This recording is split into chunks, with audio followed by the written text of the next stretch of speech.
We're live. I just installed an update to my Ecamm Live, which is like the important thing to get this transmitted, you know, with what's it being? Facebook Live. All right, so I have this iPad over here, and I have pictures. Look at that picture.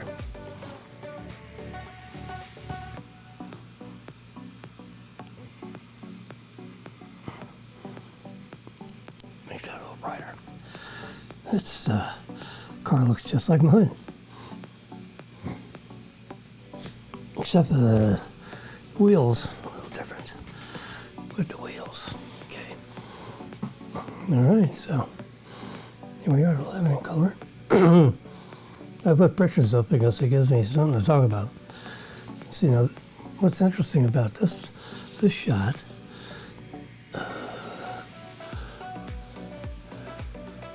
there we go, is you can see, oops, sorry.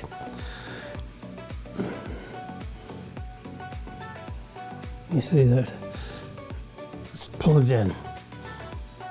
And that's a Tesla thing, costs $500 for this thing in the plug.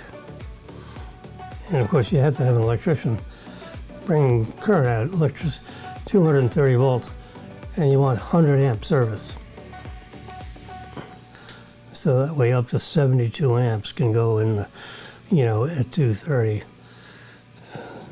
So that'd be like a 14,000, you know, 14,000 watt input in the car, which is a lot of power. This wire would become a little warm, you know, a little warm, which is kind of amazing. So that's him and his engineers. So one thing, you know, once you get, you know, really established and you're making money and you've busted you know, the chops of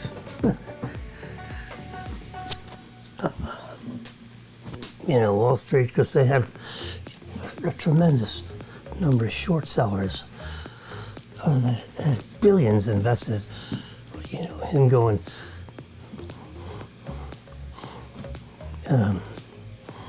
what is this, public shares, but you know, he said, hey, you know, in 2000, I think it was 12 or 14, 2014, he says, he delivered 60,000 cars.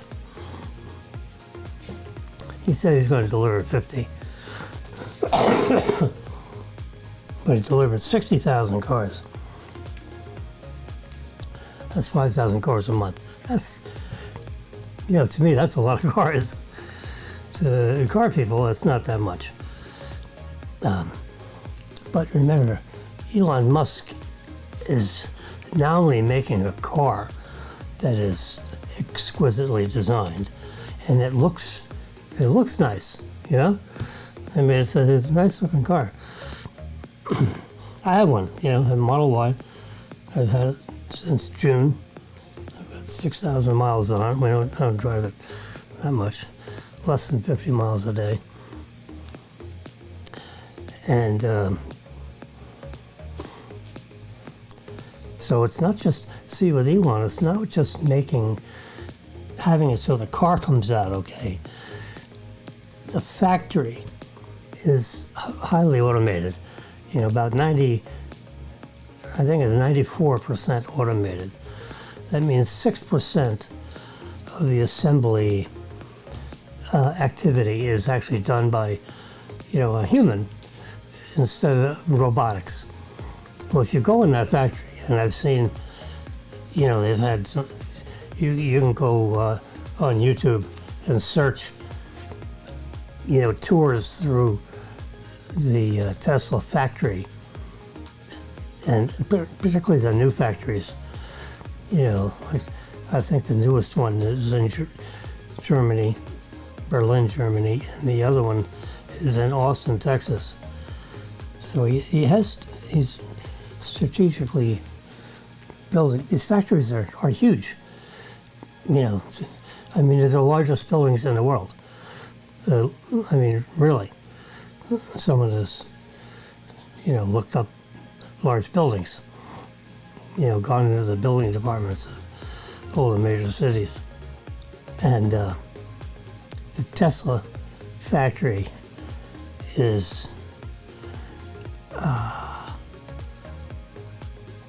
you know, like 5,000 feet long and 2,000 feet wide, something like that. It's unbelievable.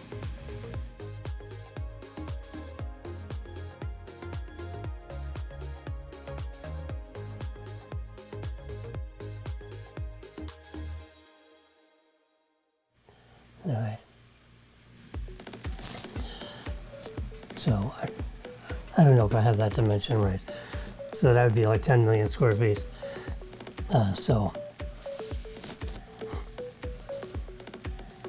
But it's not a bad guess. So, and they're like, you know, 3 stories high. And they have a lot of solar cells on the roof and all that kind of stuff. You know, and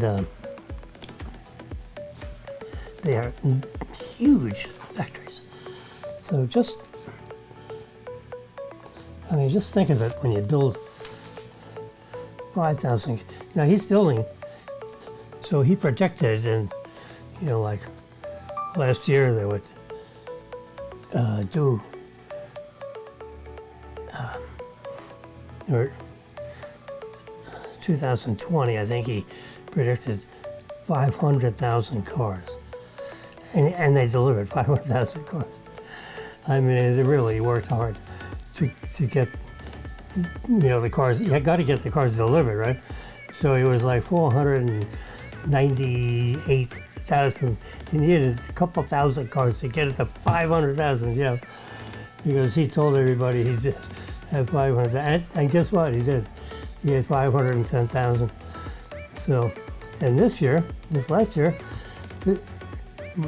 or maybe it's this year, he's going to deliver 1 million cars. So these factories, you know, once he gets the factories tuned up, because it's so much robotics, you know, so you got all these machines and you got to turn the, you know, the settings a little bit just to get it, oh my God. It's like, you know, magical on trying to get that done. So anyway, he did. You know, he got it done. The factories are, let's turn this camera a little bit. Let's just do that. There we go. So you can see Jimmy's nose. Just so you know there's someone really here. And, oh God. So once he gets the factories, you know, precisely tuned, and so the cars, you know, this panel, you know, lines up with that panel, you know, within a millimeter. It's, you know, I think he's within 2 or 3 millimeters, but he wants to get it down so it's a millimeter accuracy.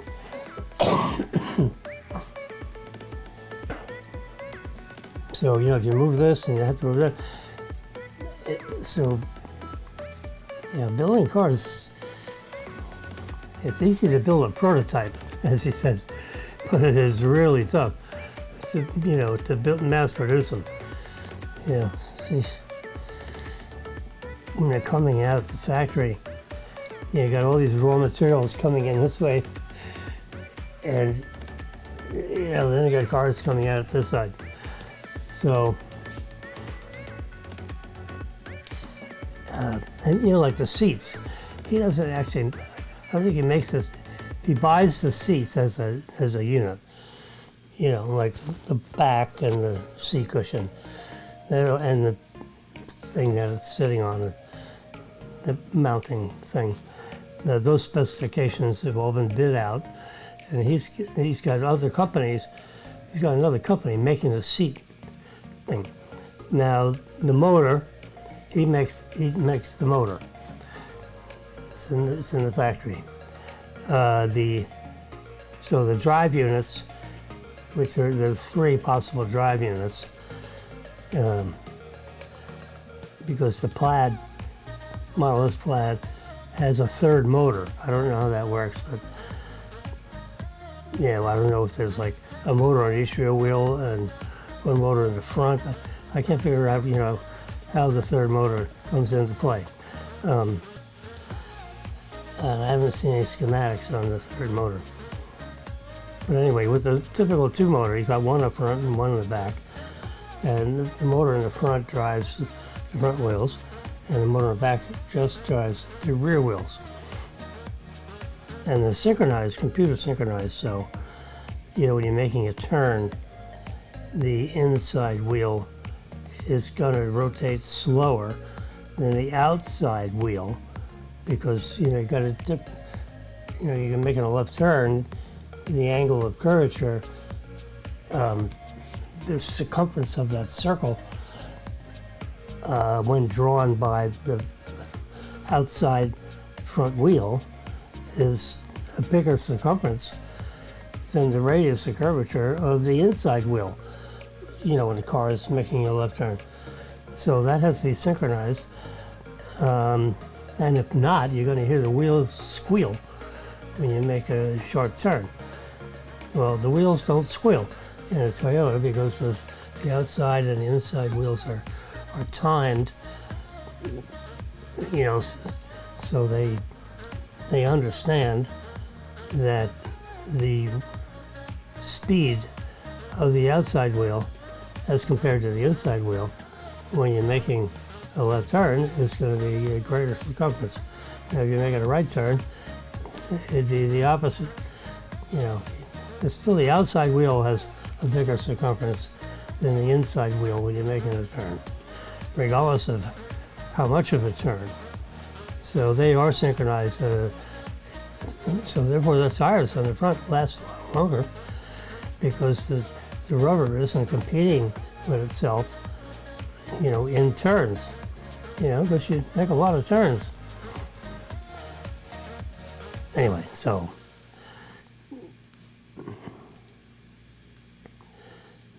they make their own motors. It's in the factory. And they make their own batteries. That's in the factory. Although the battery, is like a separate plant, but it's in the building. And it's a joint venture with Panasonic. So they've come up with an arrangement on what Tesla would pay the joint venture, which Tesla is part of the joint venture, for the battery unit, as a whole. So I don't know what that number is, but they've picked a number. And, it's probably, it costs probably, $6,000. Yeah.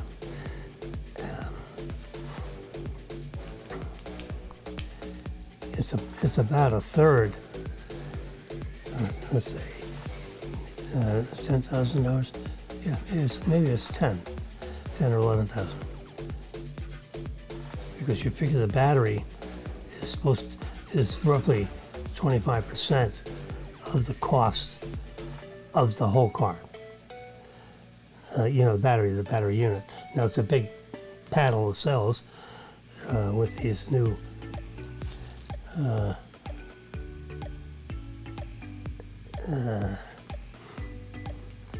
bigger cells. It's the 46 millimeter diameter battery cells.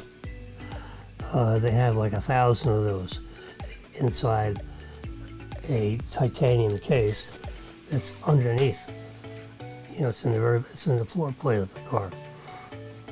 So your fuel tank, the battery is underneath, as opposed to a car, where the battery is, or the fuel tank is in, the back, underneath the trunk or near the trunk. Let's look at that. It's so interesting when I have this screen and I can see the time. It's a nice clock I have in the corner. Very cool. And if I do this, I see this is Miami time and this is London time. You can set that to anything. There's some, in the battle of Ukraine's east, frontline soldiers defend against Russia, It's amazing. So, yep, there's Maryland.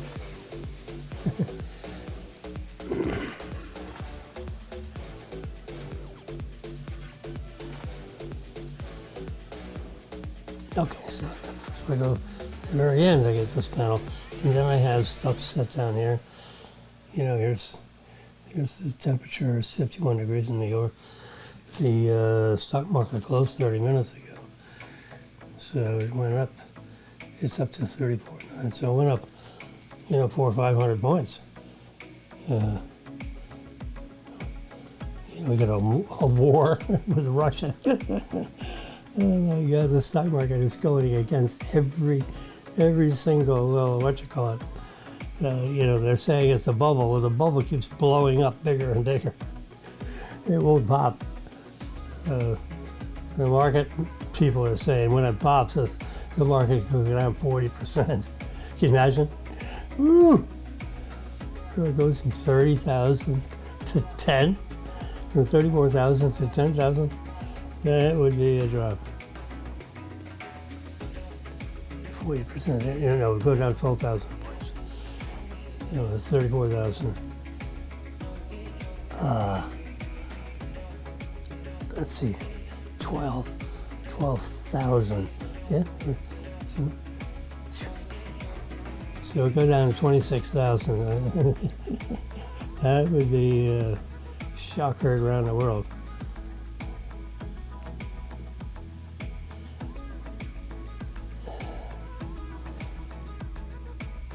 There's a little headline here. Trump's failing social media network is now crashing regularly.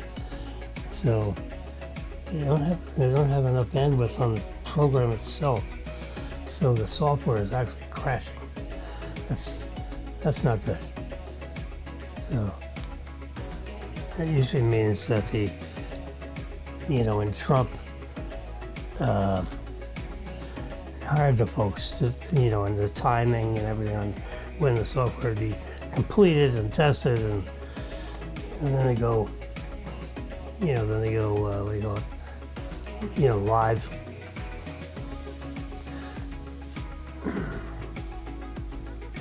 It's not working. It didn't have enough testing.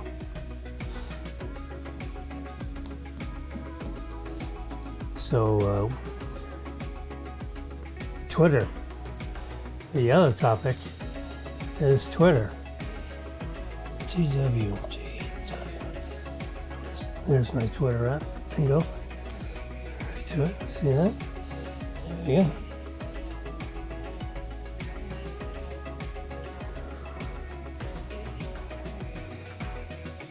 All right. So, this is home, right? There's home. You want to see what you know on Twitter? Is Donald Trump Jr. Don't forget to pay your taxes today. Yeah. I got everybody done. Early, actually. I did Daniel's first, and then I did mine second, because I was waiting for Brennan's W-2. Oh yeah, Johnny Depp. They're suing each other. She's saying he was mistreating her, beating her, and he's saying no way. So it's a $50 million case. And it went to trial. I can't believe it went to trial.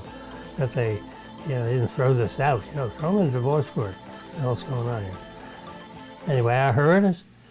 And this guy, I don't know what he was smoking when he was younger, but his cognitive, his brain, I hate to put it this way, is not running, at full speed. He's only got, he's running on a 40 card deck. So his process is real slow when he's answering questions. I don't know. He may be a great actor, but he's, when he's live and in color, it's not pretty. Okay. So I recently tweeted Elon Musk. Let's see.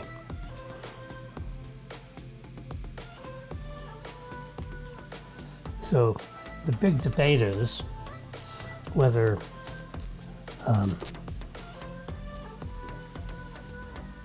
whether Elon, he offered $43 million to the shareholders of Twitter. So the board of directors, which really doesn't have a lot of stock, which is unusual. Usually the board has like 30 or 40% of the stock. At least in the banking business, that's the way it is. And it's unusual for the board not, as a whole, to represent, a fairly significant portion of the total shares that are out there. Now, Elon, if he buys it all, he'd be like if they actually had a board, he'd be like a really big gorilla. When you got, if you were to have an individual with 51% of the stock, that means he could call a meeting of his shareholders, which is, a quorum would be him showing up. he himself represents a quorum. And he said, okay, the board's fired because the shareholders have the power to fire the board of directors. So he could basically say, well, fire all those guys. I make a motion, we fire everybody. Boom. All in favor? Elon Musk puts his hand in the air. Everyone else, as the shareholder, everyone else doesn't matter. They can vote, and some are going to go with him, but him to hold, basically own all the shares, which means you're taking it, you're not having it, in the public. So the SEC then goes away in a sense, because the SEC is, regulates public companies. It's a place where you do your public filings. Well, if you're private, you don't have to deal with the SEC. And the SEC, and Elon is a little bit of a weird duck. I've seen some long interviews with him, and he's really, if he was my neighbor, we'd be friends. He's he thinks in, about global things, the living of our whole human history, and the preservation of humans as we know them. And he wants to, have a city on the moon, where you got 1 million people working. Now the atmosphere is CO2.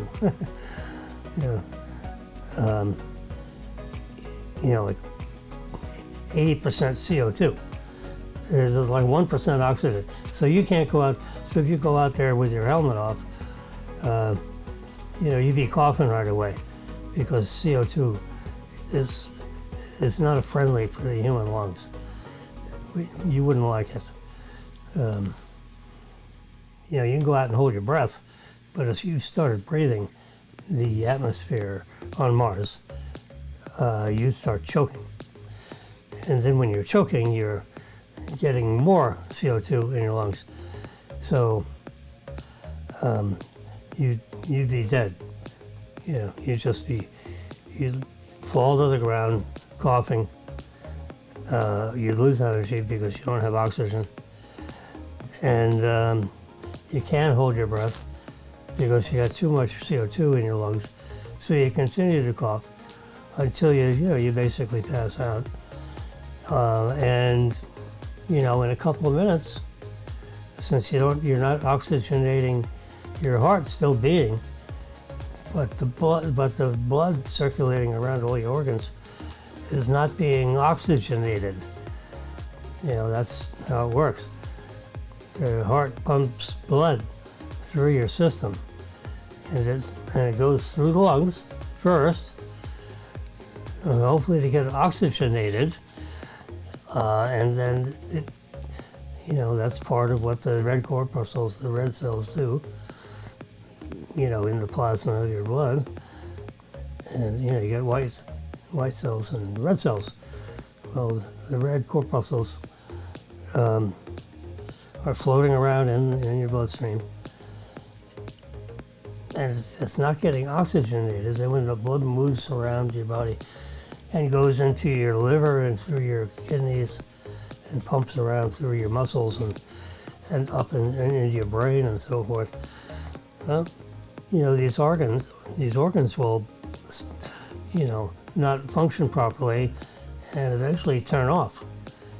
So if you got, if your liver all of a sudden fails, your kidneys start to fail. So therefore your kidneys and your liver are not removing,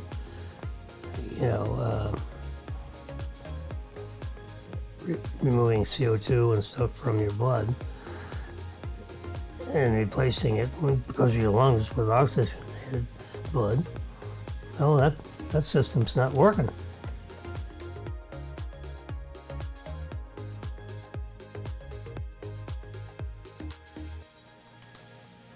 So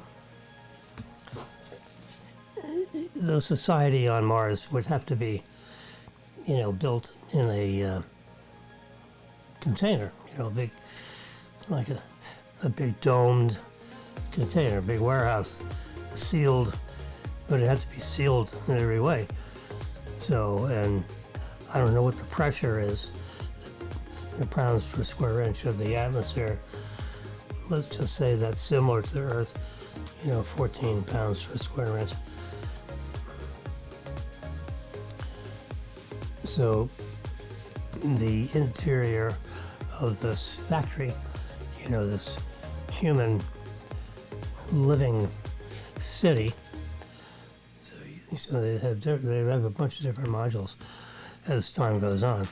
I mean, to move 1 million people into airtight, oxygenated housing facilities would be, amazing to deliver all those materials.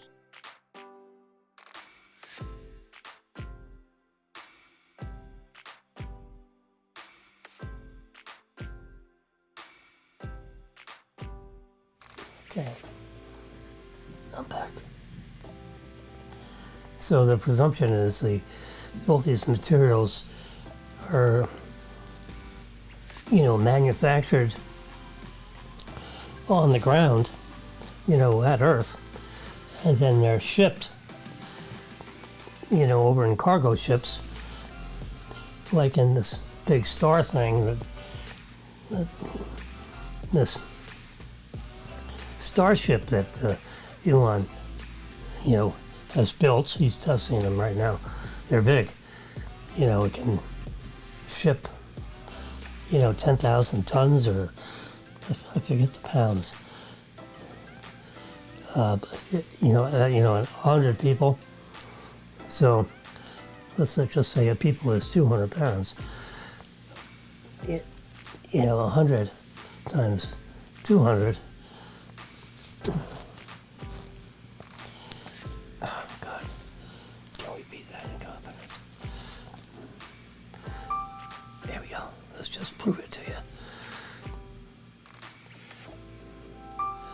So, slip that up. There's my calculator. We'll clear that sucker. 200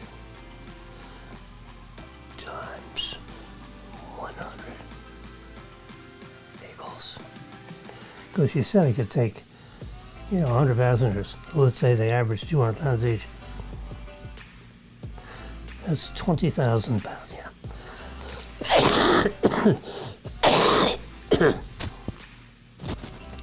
20,000 pounds.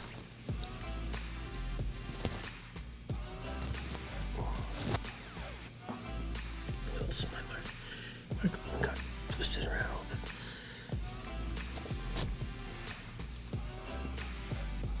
There we go. Anyway, so that's a lot of pounds. So, about 20,000 pounds, if you figure how much it costs to build, so you,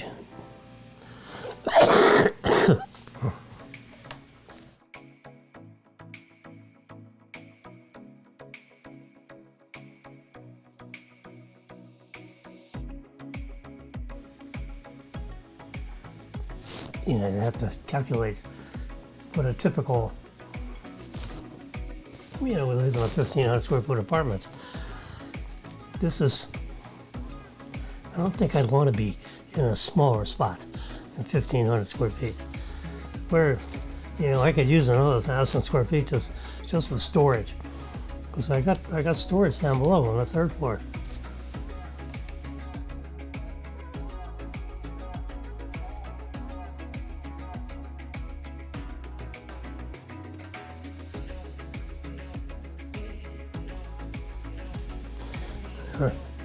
All right, Robitussin's working. If you figure, if I calculate, what how much all this stuff weighs, and the walls and stuff, engineering that,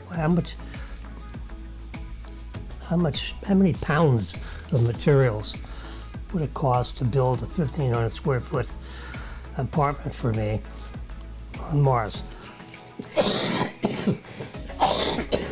That's airtight, and all that stuff, right? Because it's a CO2 atmosphere, so you would have to, outside. So on your wall, you'd have to have a panel on your wall showing the CO2 level and the oxygen level. So you'd want to make sure that ratio is, really in favor of oxygen, but you can't have a lot of CO2 in your atmosphere. In other words, you can't have 5% CO2 and 95% oxygen. You'd choke. You'd be choking to death. Now, our atmosphere here on Earth is 80% nitrogen and 20% oxygen. Well, roughly. It's 19 point something. So I'm rounding it up for the two largest components of our atmosphere is oxygen and nitrogen. Nitrogen is 80%. Oxygen is, let's say, 19%, and everything else is 1%, which includes CO2. There is some CO2 in our atmosphere because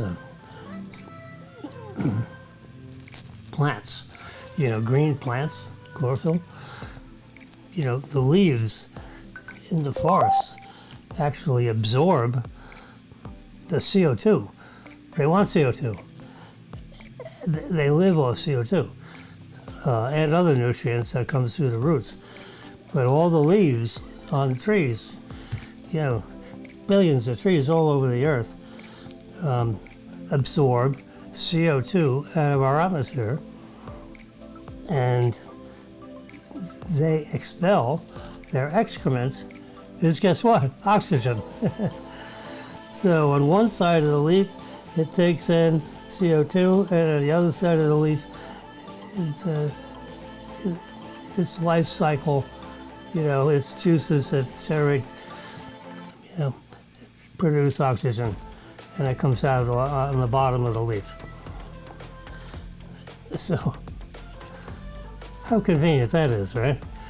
So, you know, someone engineered this planet pretty good, you know, and engineered us pretty good. So, the trees, the plants and trees have everything to do with taking CO2 out of our atmosphere and replacing it with oxygen. How nifty that is. So we want to take care of our forests. We don't want to have them all burning down. So when you see a big forest fire, the city, local, municipal governments, you know, have fire departments to control burning. Particularly, you see that in California.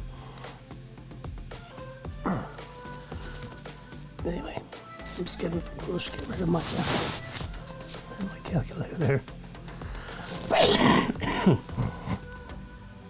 Oh boy. All right.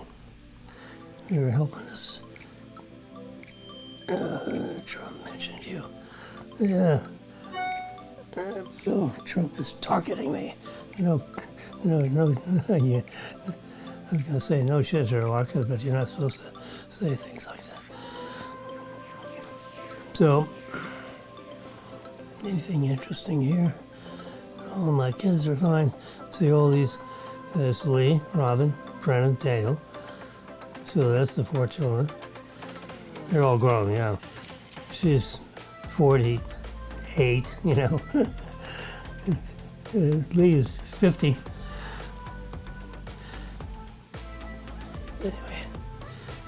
And then we have Nicole, which is John Paul is the father of our grandchildren, and Nicole is the wife of John Paul. So I talk to her often about Teslas. It so happens that she has one. I just got a software update, but I haven't used the car enough to download the software. It takes, 20 minutes or so to download the software. And then you have to park the car. Of course, you park the car anyway. So after I'm done using the car it takes about an hour, 30 minutes or so to install the software.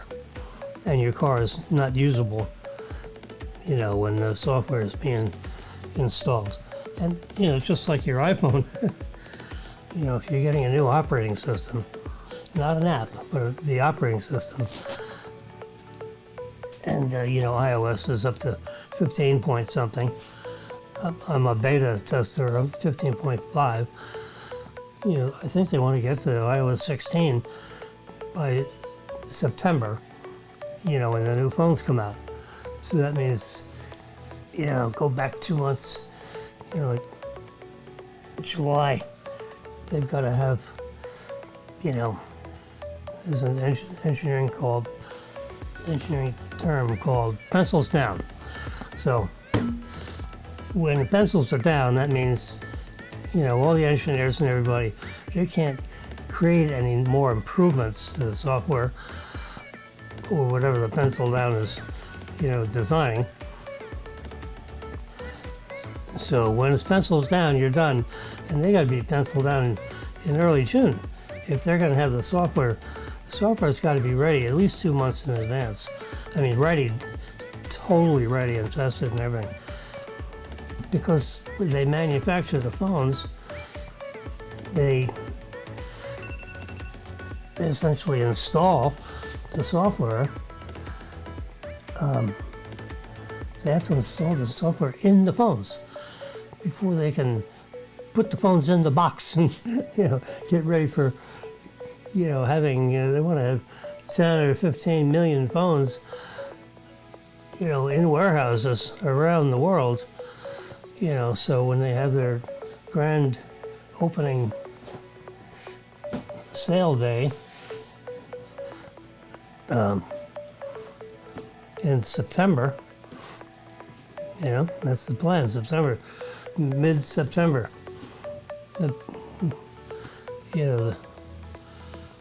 The third Tuesday in September. I'm just making stuff up. But that's pretty much the week. The third week of September is when they have their grand opening for Apple, for the new model of the Apple. It would be Apple 14, iPhone 14 Pro Max, which would be like this phone. This is the iPhone 13 Pro Max.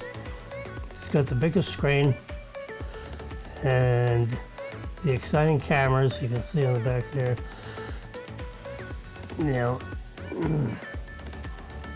It's amazing.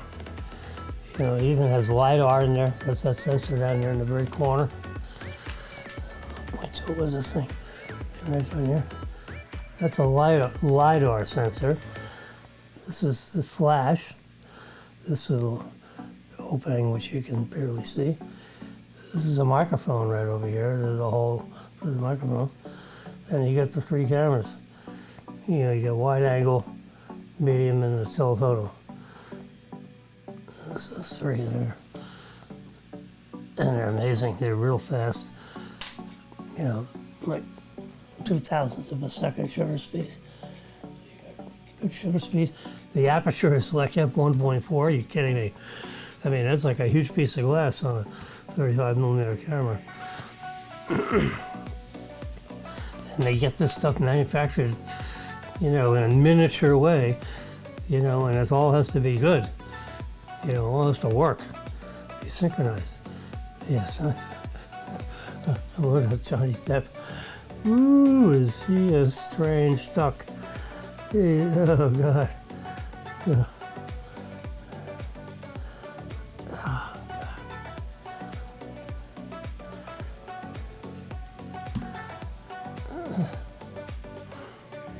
So this is the Fox News, something really. I got 30 seconds on him. Anyway, so Rasmussen polls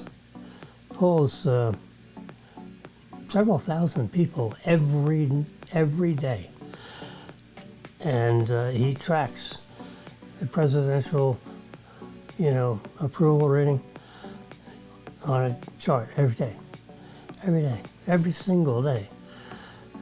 So you can see the numbers change, as current events happen. Valerie Jarrett, wearing my mask no matter what non-scientists tell me I can do or can't do. Now, I can tell you the masks are a placebo. It's the biggest hoax perpetrated against, the world population, because a virus is a very small thing. And if you look at this weaving in this mask, if you look at the weaving of the mask material, it's not tight enough. It's like trying to catch a mosquito with a chain link fence. The mosquito will fly right there. But you see, viruses, number one, if someone coughs on you, okay, their saliva, that's atomized because there's a cough.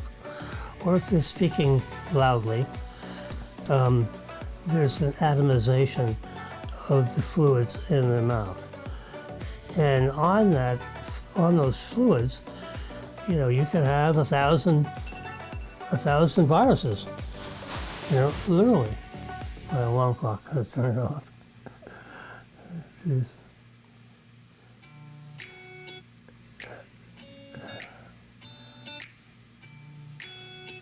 stop.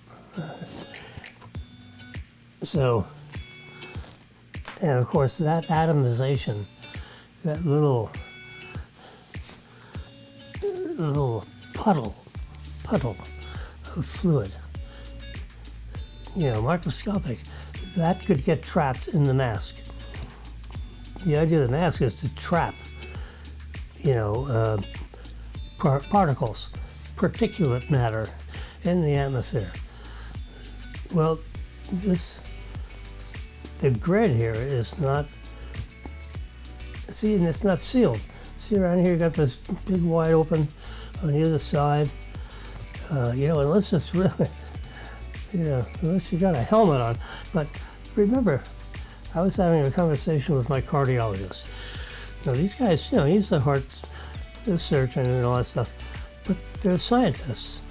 I was a pre-med student in college, and I actually took the MCAT tests, scored very well on them, and, the medical college admission test, and MCAT. And I scored really, really good. It's like 1,400. They have the science part and the chemical part. It's a two-part thing, just almost like the SAT. And, 1,400 is pretty good. It was 1,410, I think.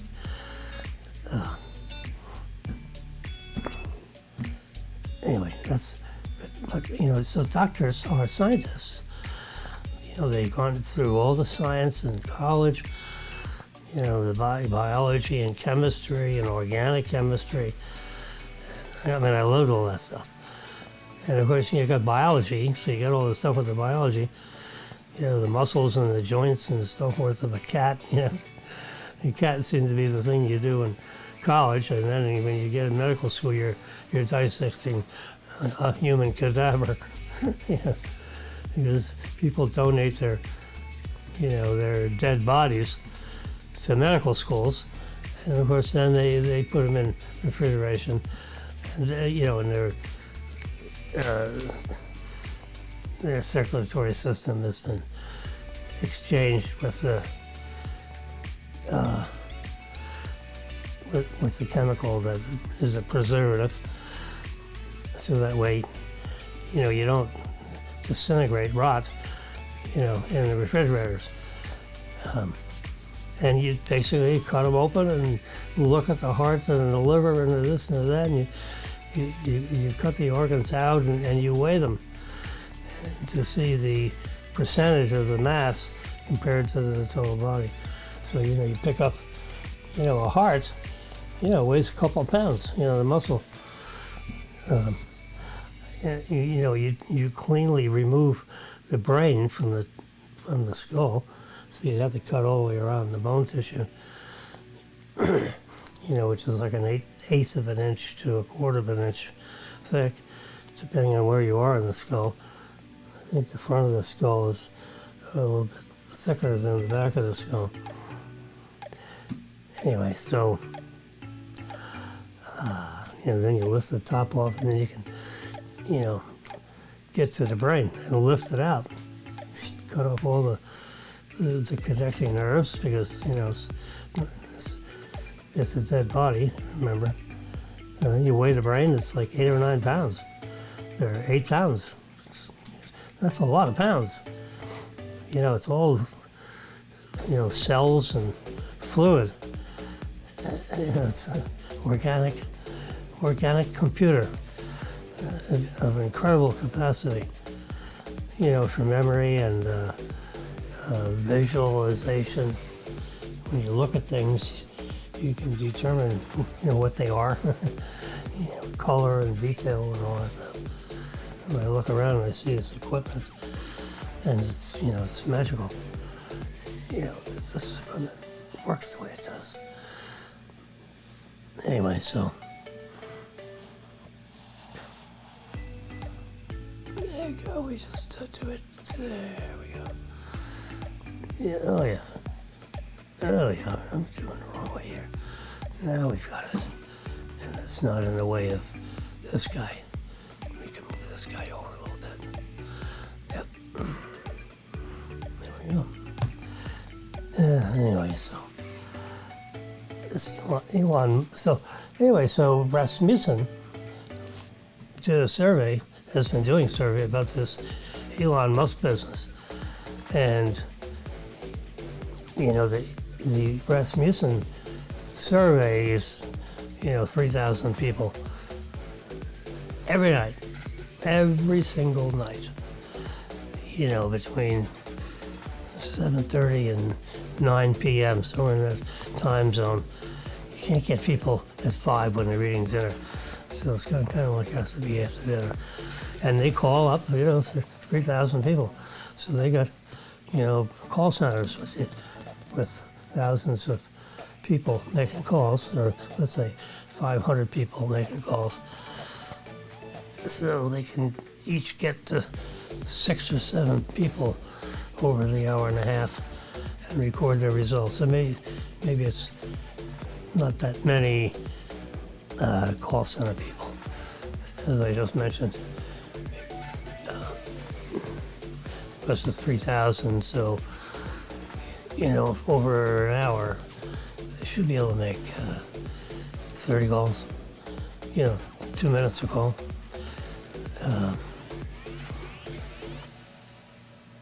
So in an hour, you got to make 30 calls. Well, let's say it's 20. So in 2 hours, you got to make 40. So 40 calls. You divide that into the 3,000, and that's how many people are going to have to be calling simultaneously. Different people all over the country, spread out proportionally based on the size of the area that you're calling. Anyway, so they did a survey on Tesla. And the survey the questions have to be precisely worded so it's unambiguous, with the answer choices. And the question basically is saying, do you think Elon Musk is going to be good for Twitter if he buys the whole company and takes it private? Do you think he's going to be able, because, you got 1,000 employees, whatever the head count is at Twitter, which I don't know what it is. Twitter doesn't ride around and move, so I think 1,000 employees would be a lot. But I don't know what it is. With a 40, 50, what might be considered a $50 million company, because he's willing to pay $50 million. So they asked all these survey people, 30,000 of them, do you think Elon Musk would be a good force factor, would be good for Twitter? That's, and then the other survey question is, so 29%, 39% of the population said Elon would be good for the Twitter. 29% said, oh no, it'd be terrible for Twitter. And another 20% didn't know one way or the other. So those were the, it's either good for Twitter, it's not good for Twitter, or you don't really know anything about Twitter. And 20% of the population doesn't know anything about Elon Musk and Twitter and anything about it. So, but 29%. Oh yeah, it's going to be great for Twitter. Well, 39% said it isn't going to be any good. And so let's just round up. That's 40. So 25% say, be terrible for Twitter. 40% said it's going to be good for Twitter. And the other percentage, which is, about 29%, says they either don't know, or they don't know anything about Elon Musk or Twitter, much less that he's trying to buy Twitter. So there's a pretty good chunk of people that don't have a clue that this is even something to, I mean, to me it's a big deal. Because if he says he's the bastion of free thinking. He doesn't want the censorship thing, and Twitter has blocked, Trump. Trump is a big Republican, and most of the people that are in the, in the boardroom or the management team, they're, it's in San Francisco, they're all, bleeding liberals. Bleeding heart, what my mother used to call bleeding heart liberals. Well, that's a so if it's a private company or a public company, it's a public company, and most of the people that are involved with Twitter, are at least in, a larger percentage of them are liberals rather than conservatives. And now you're censoring the leader of the Republican Party, basically, which is Trump.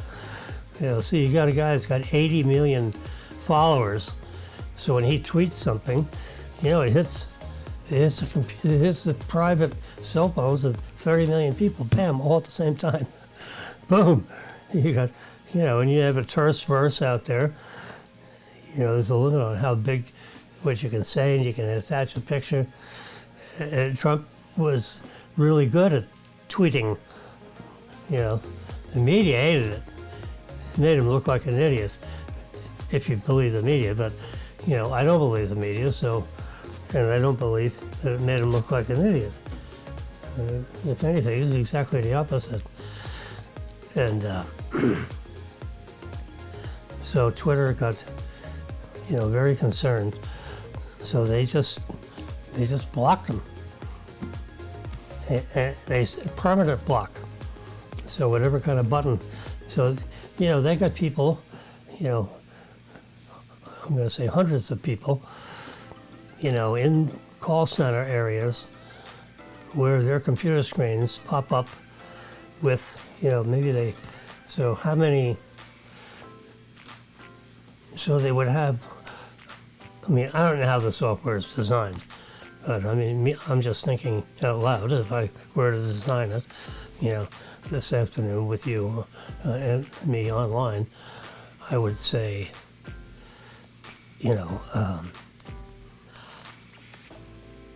we'd have, if there are 200 million tweeters out there.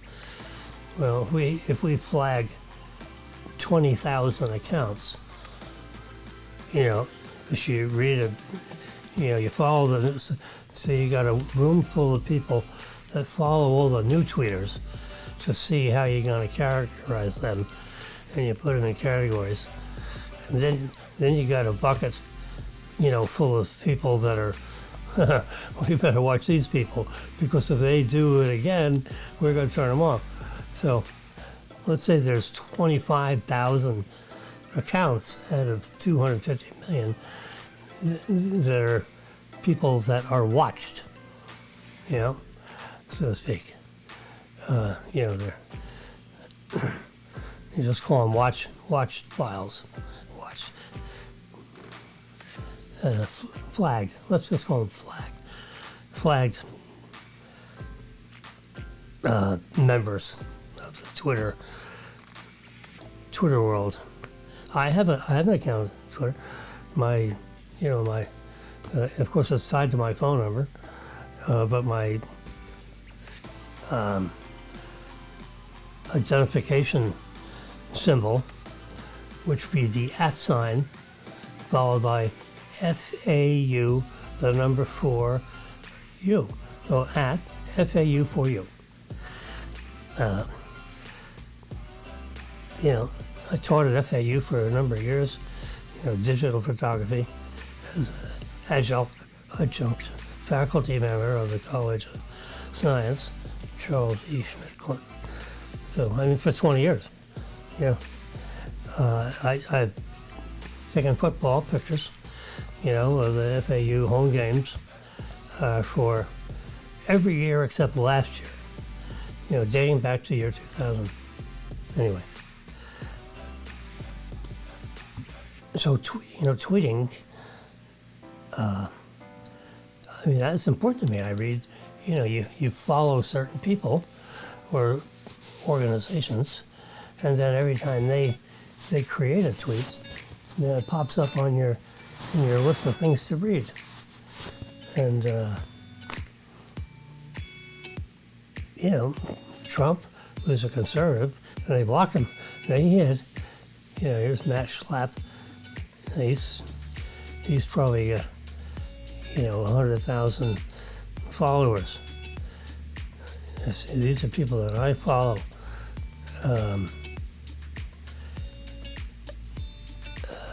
David Webb. He's the Fox News contributor.